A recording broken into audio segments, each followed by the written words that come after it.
नमस्कार दोस्तों, फिर से स्वागत है आपका आपके चैनल आपके ही यूट्यूब परिवार में। मगज़ की बात करेंगे, मगज़ तरबूज की, क्योंकि मगज़ तरबूज में जो है बीच-बीच में तेज़ी, बीच-बीच में जो है कमज़ोरी इसके अंदर आती रहती है। प्रेज़ेंट टाइम की अगर बात करते हैं, तो प्रेज़ेंट टाइम की स्थिति जो है तेज़ी की बनी हुई है। तो जब तेज़ी की स्थिति अगर बनी हुई रहे, तो हम लोगों को ये जानना ज़रूरी होता है कि भई ये तेज़ी क्या परमानेंट रहेगी या फिर कुछ समय के लिए तेज़ी ये रहने वाली है। क्योंकि इस चीज़ का अगर आपको ध्यान में रहेगा, तो आपको ये पता रहेगा कि हाँ भई, मुझे कब बेचना है, कब खरीदना है। उस चीज़ के लिए जो है आप विचार कर पाएँगे कि हाँ भई, अभी मैंने खरीदा है तो बेचे कब। मोस्टली होता ये है कि जब कोई भी कमोडिटी के अंदर कहीं पे भी अपने को तेज़ी दिखाई देती है, तो हम लोग वो थोड़ा और तेज़, थोड़ा और तेज़ और थोड़ा और तेज़।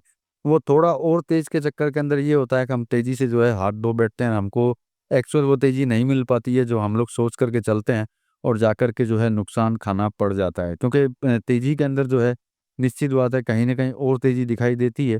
थोड़ी तेज़ी होती है तो लगता है कि यार थोड़ा और तेज़ हो जाए तो बेच दें। फिर थोड़ी तेज़ी होती है तो फिर लगता है कि थोड़ा और तेज़ हो जाए तो बेच दें। तो वहीं कहीं न कहीं किंतु परंतु आ जाती है। तो जानने की कोशिश करेंगे मगज़ तरबूज के अंदर कि सिचुएशन क्या रहने वाली है, क्योंकि मगज़ तरबूज भी एक ऐसा ऐसी कमोडिटी है, ऐसा प्रोडक्ट है जो आयात होता है, जो बाहर से जो है इंडिया में लाया जाता है और इंडिया में प्रोसेस होकर के बाज़ारों में पहुँचता है। तो जो आयात होने वाली चीज़ें होती हैं, उन पे तो ज़्यादा गौर करके अपने को रखना होता है, क्योंकि कभी भी अगर ज़्यादा आयात हो जाए, तो निश्चित बात है प्राइस के अंदर, भावों के अंदर जो है कहीं न कहीं करेक्शन जो है अपने को दिखाई देते हैं। तो मतलब कि जानने की कोशिश करेंगे कि भई बाज़ार में प्रेज़ेंट टाइम के अंदर जो है मगज़ तरबूज को लेकर के क्या सिचुएशन चल रही है? क्या ये परमानेंट तेज़ी रहने वाली है या आयात जो है भारत में होने वाला है?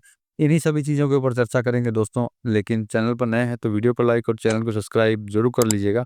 लगता हो शेयर के लायक है तो शेयर भी ज़रूर कर दीजिएगा। तो देखिए, उत्पादन की अगर बात करते हैं तो देसी उत्पादन की बात है, जो शायद आपको भी पता हो कि बहुत कम है, और आयात के स्टॉक की भी बात करते हैं तो वो भी कम है।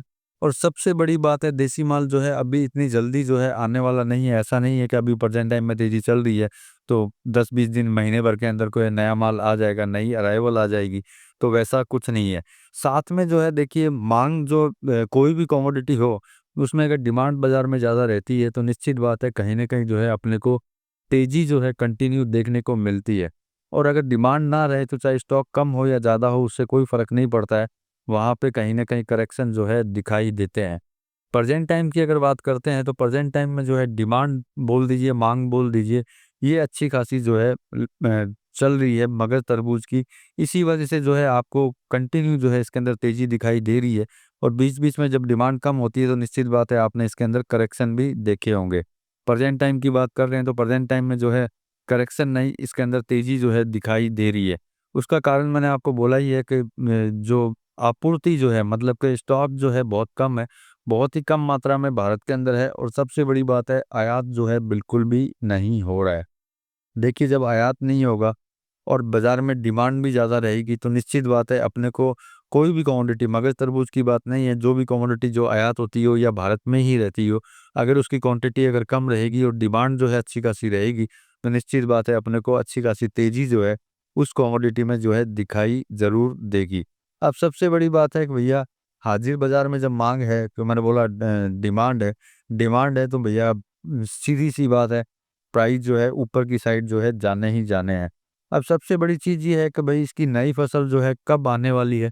तो देखिए, नई फसल की अगर बात करते हैं तो नवंबर से पहले जो है मेरे हिसाब से जो है मगर तरबूज की फसल नहीं आएगी। अब सबसे बड़ी चीज़ इसके अंदर अटकती है कि भैया मान लेते हैं कि मगर तरबूज की नई फसल जो है नवंबर में आएगी, तो क्या इससे पहले आयात होगा? तो देखिए, आयात की अगर बात करते हैं तो किसी तरह का सरकार का हस्तक्षेप इसके अंदर प्रेज़ेंट टाइम में जो है दिखाई नहीं देता है। कहीं पे भी ऐसा नहीं लगता है कि मगर तरबूज खोलने की कोई अनुमति जो है दी जा रही हो या दे रहे हों। नो डाउट कुछ लोगों का ये भी मानना है और कहना भी है कि मगर तरबूज का आयात जो है खुलना चाहिए। लेकिन सरकार की तरफ से किसी तरह का कोई सर्कुलर प्रेज़ेंट टाइम के अंदर नहीं है, जिसमें हम लोग ये विचार कर सकें कि मगर तरबूज जो है आयात होगा, इम्पोर्ट होगा।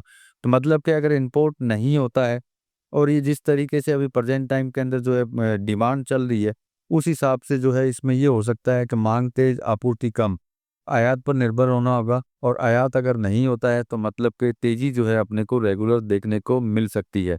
लेकिन एक चीज़ हमेशा याद रखिएगा, कोई भी चीज़ हो, अगर डिमांड ज़्यादा हो और स्टॉक कम हो और उसके अंदर अगर तेज़ी अगर ज़्यादा आ जाती है, तेज़ी मतलब कि एक्सेस तेज़ी, मान लीजिए कि ₹1 की चीज़ है वो सीधा ₹10 होगी, तो उसमें भी जो है डिमांड कम हो जाती है। मतलब कि हम अगर दोनों तरफ़ा देखते हैं कि भई एक तरफ तेज़ी, एक तरफ मंदी, दोनों ही कमोडिटी में देख कर के चलें। ऐसा ना हो कि एक तरफ़ा तेज़ी समझ करके और सिर्फ़ एक ही चीज़ सोच कर के चलें कि भई और तेज़, और तेज़, और तेज़। तो और तेज़-तेज़ के चक्कर में जो है प्रॉफ़िट जो है पीछे छूट जाता है। तो इस चीज़ का ख़्याल रख कर के अगर आप ट्रेडिंग करते हैं, तो ज़्यादा बेहतर है। बाकी देखिए आपका विचार रहता है, क्योंकि मेरा काम सिर्फ़ यही होता है कि जानकारी, इन्फॉर्मेशन आप तक पहुँच जाए, जिससे कि आपको ध्यान में रहे कि आगे जो है क्या सिचुएशन बनने वाली है और आपको किस जगह पे जो है निकलना है और किस जगह घुसना है। कारण क्या होता है कि जब तेज़ी होती है तो सिर्फ़ तेज़ी ही दिखाई देती है। इसको अगर हम लोग मगर तरबूज की अगर बात करते हैं, तो आपने खुद ने देखा होगा कि कभी एकदम से गिरावट आ जाती है और कभी जो है एकदम से इसके अंदर तेज़ी आ जाती है। तो इन दोनों चीज़ों को साथ में लेकर के चलिए कि भई नहीं, इसमें गिरावट भी आ सकती है और आगे तेज़ी भी रह सकती है। तो दोनों चीज़, दोनों पहलू को समझ कर के आगे की तरफ बढ़ते रहेंगे तो किसी तरह की कोई प्रॉब्लम नहीं होगी। बाकी आयात अगर खुलता है तो आपको जानकारी, इन्फॉर्मेशन जो है ज़रूर मिलेगी। तो ये मेरी तरफ से जानकारी थी, बाकी खरीदना और बेचना जो है आप अपने हिसाब से कर सकते हैं। मिलेंगे अगले वीडियो में अगली जानकारी के साथ में, तब तक के लिए धन्यवाद।